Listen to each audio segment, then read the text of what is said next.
Hey folks, how's it going? It's Juno here. Today I'm thinking about maps. I'm no cartographer, but I do think about maps a lot.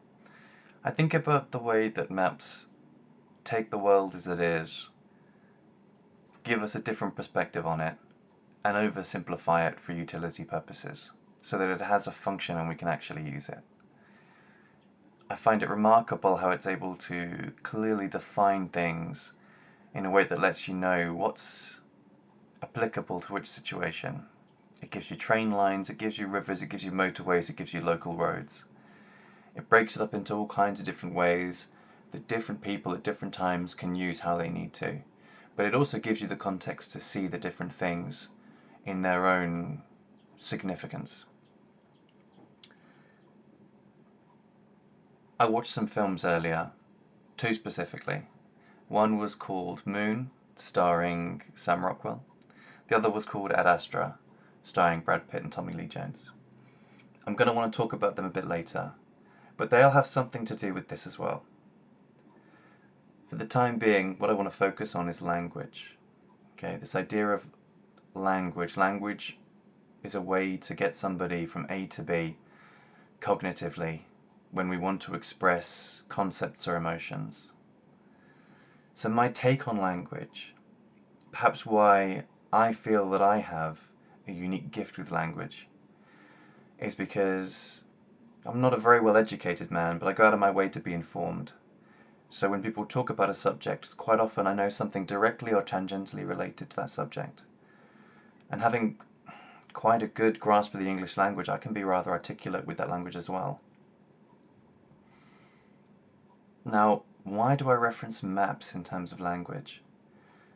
I would argue that when I want to convey something in language, what's happening is I'm taking you from where you are and I'm trying to guide you like a GPS router to the location of what I'm thinking about.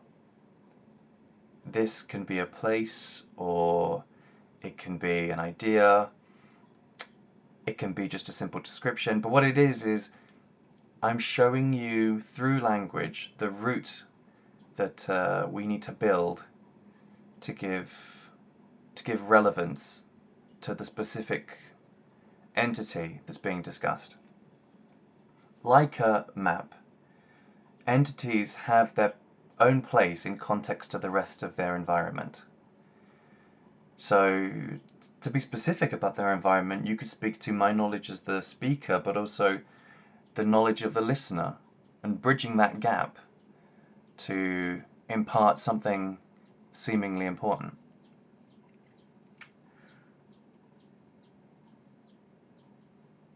So how it would often work is, you're familiar with language, you know the roads in your local area, right?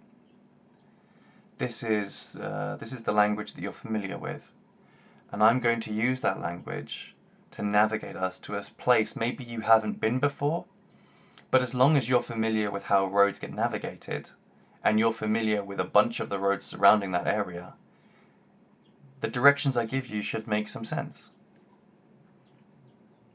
The problem really arises when you get into specialist fields and areas of complex language, language games, or technical language. You're actually entering a map area that someone simply isn't familiar with at all. The roads in that area offer them no element of triangulation. They're not able to find the place that you're describing based on your directions because they don't know about it. Just as in cartography, language is a simplification. It isn't the land as it is, it's a way of seeing the land to make it cognifiable, so that you can apprehend at once a larger or smaller area, so that it gives context to the directions that you're being given. Landmarks and key locations.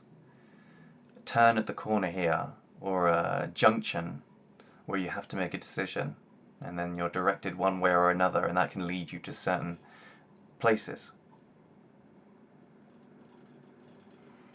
The difficulty again is when, let's say that the type of roads we need to go down you're not even familiar with. Let's say you need a train to find the place on the router and you're in a boat. How are you going to get to that location? Let's say you're in a car and I point you to a place in the middle of the ocean. There are these, you know, imaginative expressions that I'm using may reflect something in real life that does affect the way that we can comprehend what's around us and what limits we're bound by to finding new places and understanding new things. Okay, so the real growth in language is when you point to somewhere on a map and the person you're speaking with says, I don't even know that there's a road that goes there, right? I'm looking at a map of Warwickshire on my screen now and there's an area near Loxley. Seems to be empty fields, but what if I tell you where we need to go is in that empty field and we have to build the road to get there? The language doesn't yet exist and we're going to have to come up with it. This is how language evolves and grows. It's done with people and through people, and it does get somewhere real. And it will be that case as long as we can think of new things or become aware of them. We can develop language to describe them. But inversely, if you deny someone a map or you wipe an area off of a map that somebody has, you're effectively taking away their ability to know that thing. You're just containing them in the bubble of, I just want you to take the motorways. I just want you to take the highway and nothing else. That's the only map I'll give you. And that can be done with a purpose. Somewhere that can be intentional. But the problem becomes when people have maps and they don't see a location on a map, they claim there's nothing there. They could be right. The problem is they're working from a map. They don't know because they're not looking at it from the actual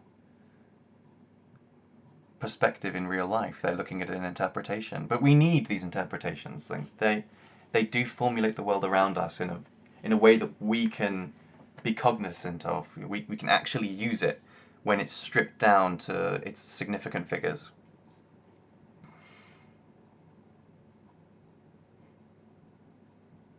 So that's some of my thoughts about language and maps and some of the interesting dynamics that are contained therein. Again, I suppose that my specific use with language is that I'm not always confining myself to the roads. I'm willing to walk somewhere if I have to. I think it's just mental exercise, right? And sometimes it happens that you walk somewhere and you find something. But I do understand why some people refuse that and want to stick to the map. But I don't think that's right. So this brings me on to the movies I discussed earlier. So how am I going to compare Moon and Ad Astra, two sci-fi films, but a little bit different, with this map that I've got in front of me and the way language works and how language can be used to either illuminate or darken a subject. See, I would argue that Moon and Ad Astra are essentially very similar films. The reason I believe this is because, well, if I just change screen here, in both the films they're essentially solely about the main character. It's a one-man show, and his comprehending and dealing with his situation and environment. And the truth is both of these films are expressions of internal conflict, in my opinion. In Moon, this is done quite blatantly. There's not much being hidden in the way that it's being done there. A guy is essentially cloned, and one of the clones is seeing things a certain way, the other one is seeing them a different way. They're still the same person, but they're in direct conflict. It's kind of, it's quite obvious in that way, the way that it's been presented. It is the same person. They happen to be in conflict because essentially both parts of them are trying to interpret their surroundings. And one of them has a more pessimistic view, one of them has a more optimistic view, and it explores why both of them have that perspective, which one's right, and what they can do about it. Ad Astra does this same concept, but in a slightly different way. Instead of being one person against himself, it's actually a person against his father, which, if you look at it from maybe a religious, historical, a genetic kind of view, you could say that, it's an interpretation of a very similar genome. So it could be an illustration of a man's battle with himself. I mean, in Moon, it's one of the clones is 3 years older than the other one. So I suppose there's an element of like an old man in one of them and a younger man in another that again is present in Ad Astra. But there are other differences. I mean, Ad Astra is a larger budget film, and you can see it in the production value. But there is obviously an expanded cast. But the story itself, when refined, when distilled, I believe is the same story. And while we're not really in the head of Sam Rockwell for most of Moon, we only have the dialogues between the two Sams to tell us what he's thinking. Ad Astra does this a bit more directly by giving us a monologue from the main character as a stream of consciousness, or just his insights. He narrates the film himself, basically.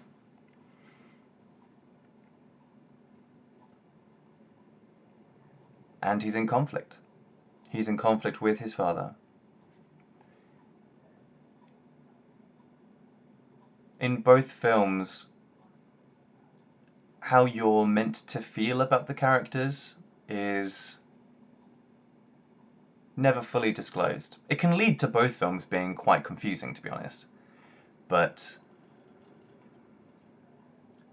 the primary methodology with which this conflict is exemplified is that in both scenarios, the protagonist is essentially a cog in a machine. And while they're semi-aware of it to begin with, as the films progress, they both become increasingly aware of it and aware of their dissatisfaction in that situation. That is not the scenario either they thought they were in or they wanted to be in.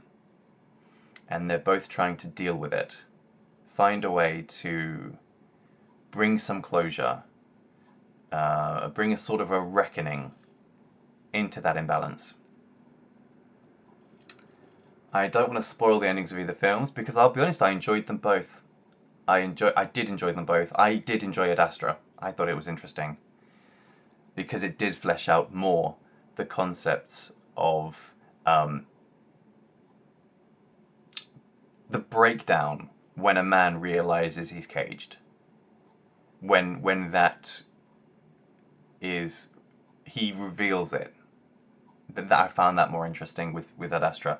In Moon, it was interesting too, but so there is essentially a second character played by Kevin Spacey called Gertie, which is it's pictured here on the right hand side of the image on the left. It's a robot. It's some sort of autonomous system that's there to provide some emotional support, but mainly facilitate Sam in his duties and look after his more basic needs, like eating and staying comfortable in his health, while he does the more complex needs required by the business he's involved in. So, what other similarities are going on here?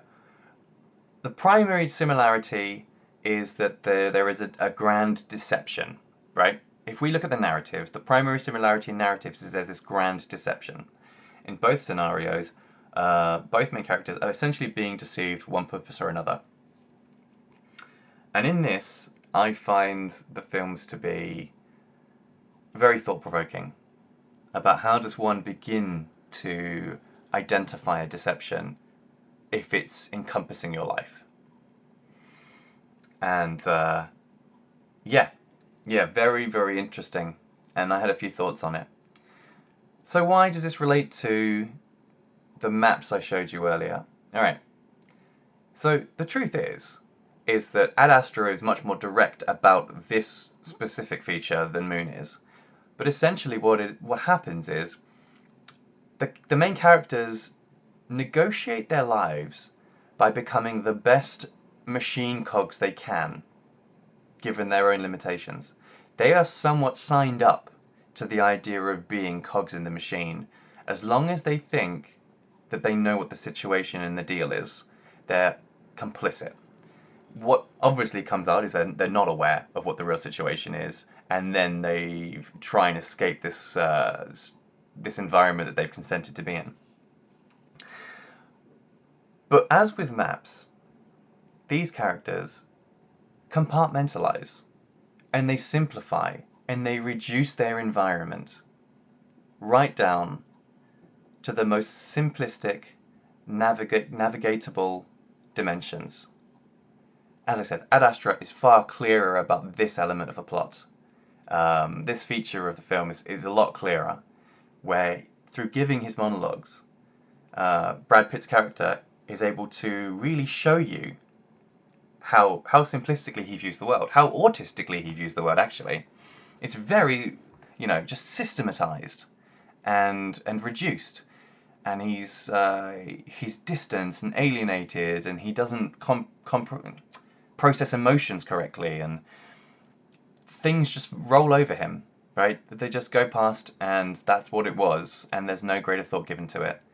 There's a scene in the film where he's falling from a tower, and he doesn't panic, he just tries to control the situation. There's a film where there's an electrical short out, and the rocket he's in it looks like it's going to crash, but then he takes charge, and he even apologizes for taking charge afterwards, because he processes in his mind that the actual captain will be upset with him for doing so, right?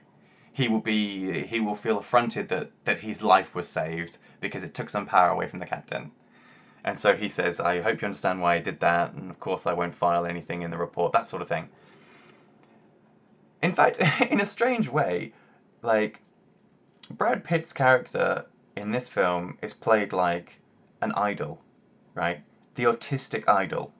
The idol that has simply systematized his entire environment, so every decision has already been thought out. He just processes the inputs, identifies what kind of a situation it is, and then makes a quick decision about what his response to that situation is going to be with no emotion. And this is allowed because he follows this map-like interpretation of his surroundings. He just views them as a series of navigational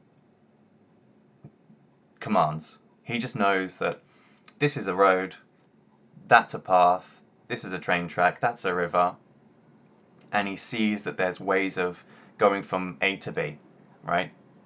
And his emotional investment is zero. He doesn't attach to anything. In fact, the hallmark of his character from the actual narrative, which is this father-son story, is that he lacks attachment because his father leaving when he was young.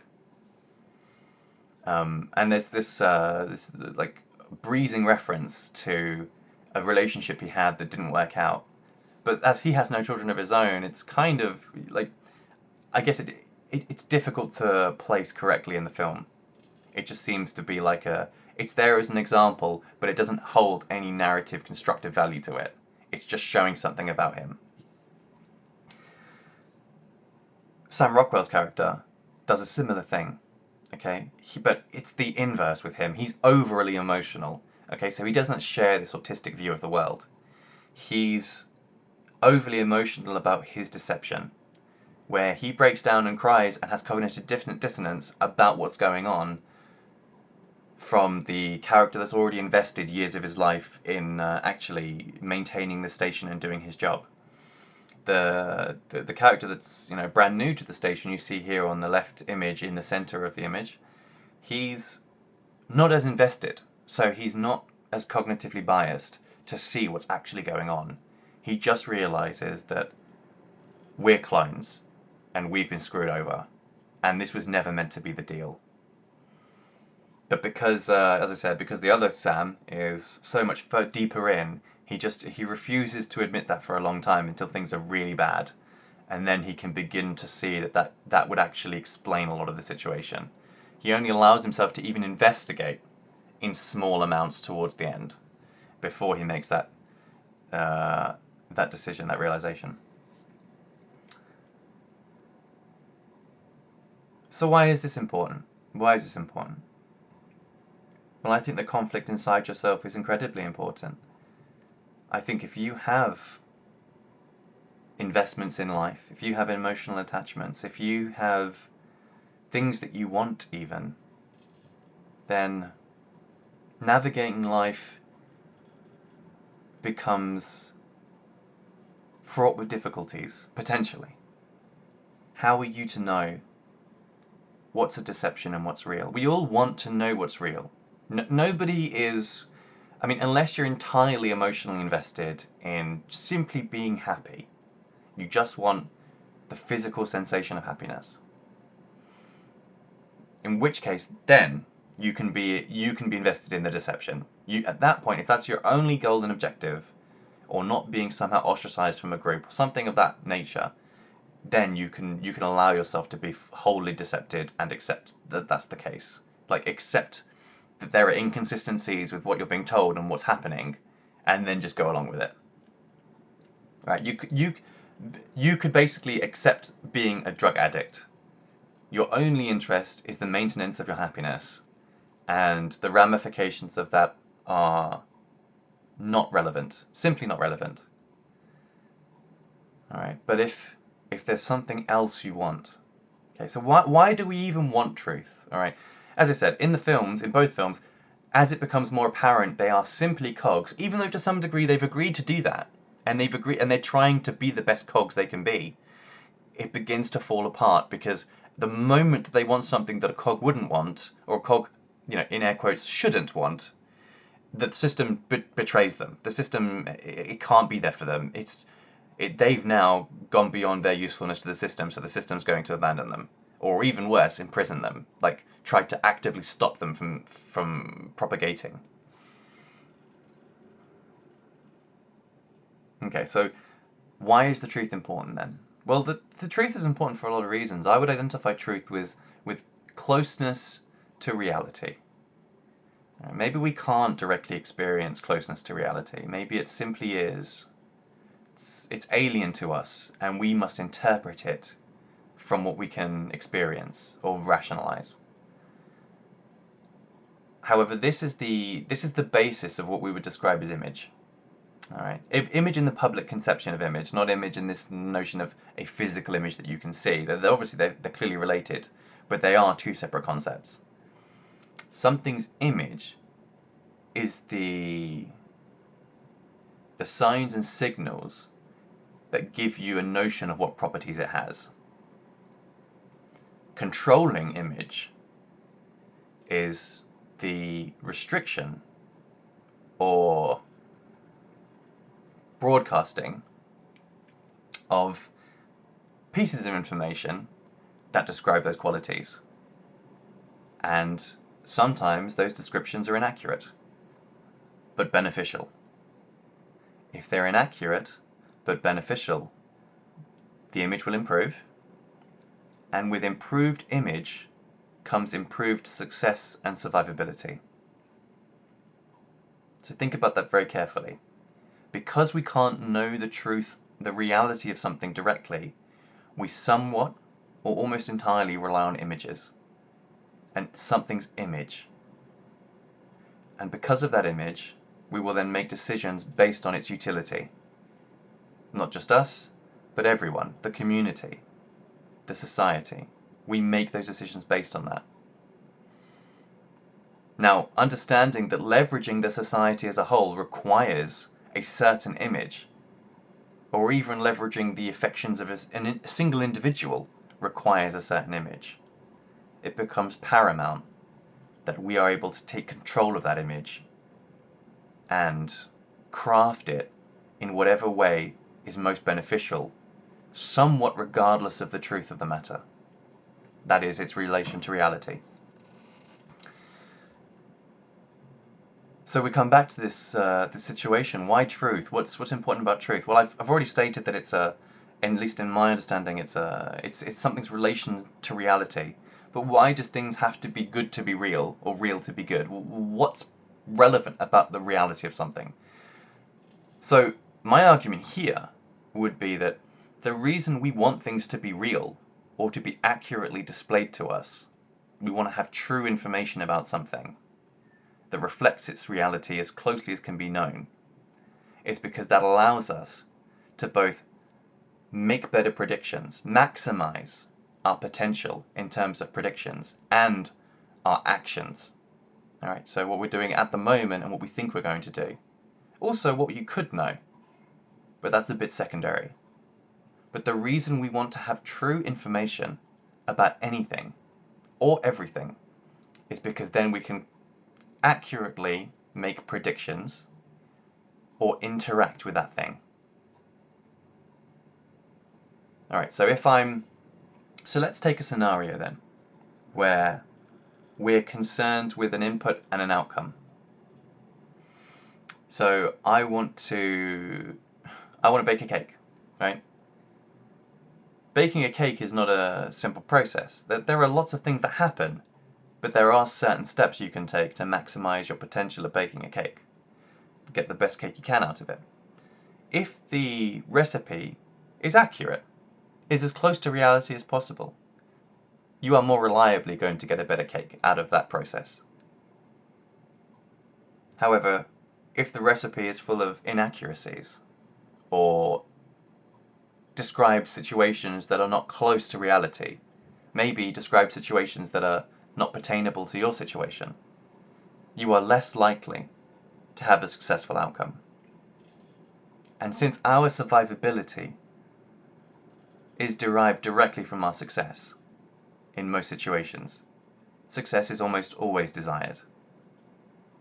And the best opportunity for success and the highest consistency with that opportunity is when you have the correct information to act upon. And since we can't derive the accurate information directly, we must infer it from the image we have of something, our interpretation and understanding of the signals that that thing produces or is available in the environment. That is why we must rely on some level of accuracy, some level of truth, and that's why the truth is important. And image is the only... It's not like there is a choice from image to not image, okay? Image is simply the way it's presented. That is it. There is nothing beyond the fact that it is simply the way it's presented. So we can't derive the truth of something from another thing that's not its image. We must essentially use its image because that is all the emissions that it makes into reality that we can detect. All right?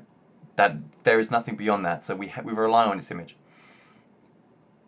And I've already stated that its image derives its power from our belief that it is true and accurate. If we thought something's image was purposely inaccurate, it would lose its power. It would no longer be relevant. So I've defined for you the two elements there that are important, okay? This notion that you want an image to be positive because it increases your success and therefore your survivability. And you want your image to appear to be true, to appear to be accurate at least, so that its value is maintained. Now, if we can directly link image to success and therefore survival, you can begin to understand why an image can be protected with absolute force. Let's take this to an evolutionary context, right? When a rooster wants to find a mate, it makes a sound much louder than its normal vocalizations. It puffs its chest out. It starts flapping its wings to look bigger. It stands tall and makes displays, does dances, moves in interesting ways. These aren't the normal activities of a cockerel. All right, these aren't what it would do if it was in isolation and just wanted to eat and do other things. This is a presentation of an image, right? A demonstration. Now, it does pertain to some reality, but the reality is then augmented. If you know that all cockerels are doing this, you look for the best display, right? If only one cockerel did it, then that singular cockerel, even if it was the least able, would appear to be the better one because it, is displaying its health and vigor more broadly than the others. There is less signal to supply that that's the case. So in this way, all cockerels then eventually develop the notion to act in this manner because it is directly related to their success in breeding. Herein lies the problem, though. If it's only the image that is truly important in terms of success, then what outcomes can there be in the larger context? And I would make this argument. Let us say that there are two excellent mathematicians, right? They're competing against each other. They're excellent mathematicians, and there's a job. There's a job at the pictures we've got. There's a job at NASA, right? There's a job at NASA. There's two excellent mathematicians, but one mathematician is better, genuinely. He's a better mathematician, maybe by a third, right? They're both better than everyone else, but this one guy is better by a third than the other one. However, if the second place mathematician is better in his social displays by even just 10%, he can make his image perhaps appear that he in fact is the more suitable candidate for this role as an engineer or something at NASA. Now let's say that is the case and that's what happens. Would you as an astronaut feel more or less secure in the success of your mission and perhaps even your survival, knowing that the guy who was a third better than the guy who actually calculated all of the trajectories and all of the quantities for fuel and load and structural integrity and everything else was actually not used, and the guy who came second and was a third worse was used? Would that make you feel better or worse about your chances? Right? I'm guessing, if you're a reasonable person, you're going to feel like, well, why didn't the better mathematician get it? Right? But this is the game. This is what you have to understand. You wouldn't know. You wouldn't know. You wouldn't be able to tell because the second place guy may have strained himself to make it appear like actually he should have been first. I mean, you don't even need to think about that hard. You can come up with all kinds of excuses. If only one data point was being used, how easy would it be to introduce some doubt into that conclusion? And this is inherent in the issue with image. Because it is alienated from truth, it can be distorted. It can be misinterpreted. It can be intentionally changed. But if it is the difference between an entity or organization surviving or being removed from power in some way, I think you can understand its desire to maintain that image. The true element test of this entire formula, however, is that the lie will always require more energy to maintain than the truth will. If something is closer to reality, you simply do not need to make more excuses for why it has apparent contradictions. You will not need to make so many excuses as to why it didn't show itself in this or that scenario, or why there was a deviation from the prediction. the truth will always be the lowest energy version of events. You could look at this in religion, for example. You could say, well, what's more energy efficient, all right? To say that the thunder is a function of electrical discharges in the sky that are caused by something or other, maybe solar flares or something else, something scientific that is detectable and quantifiable, or that it's an angry god. Now, objectively, ostensibly, you might think that the angry god is the simpler explanation, but there are thousands of years of churches and religions trying to explain what this God is, right, and deduce his habits and his activities and his features and properties, that would actually argue that, well, maybe the scientific explanation would have been simpler. It's only as again, ostensibly, that it might appear to be simpler, but it's a higher energy investment in the end, because once you scratch beneath the surface and go, well, but why does God cause thunder? Why does God do that? Why is there lightning? What does that serve for God? What is the purpose of God for lightning?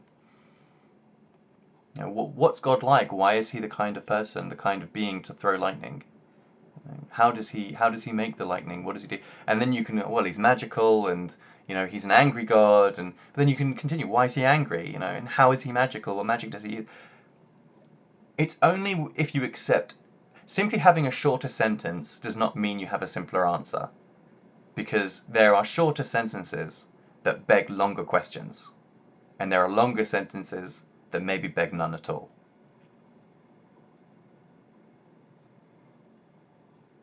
And in this way, in this perspective, you might be able to see how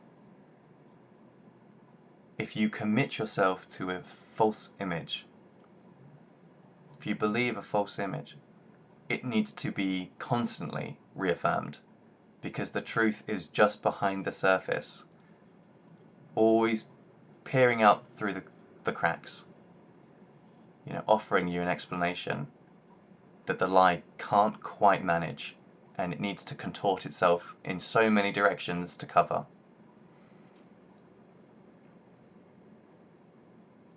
And the lie itself is a good lie, at least, is a distorted clone of the truth. Right? You want a good lie to be as close to true as possible, that way you have less cracks. But when two things essentially occupy the same space, one will always try to destroy the other. Right? If you have two people who serve a similar function in a community, eventually one will end up serving that function and the other will have to respecialize. If you have a group and there's a funny guy, and then another guy comes in who's also kind of comical, eventually you will just have the one.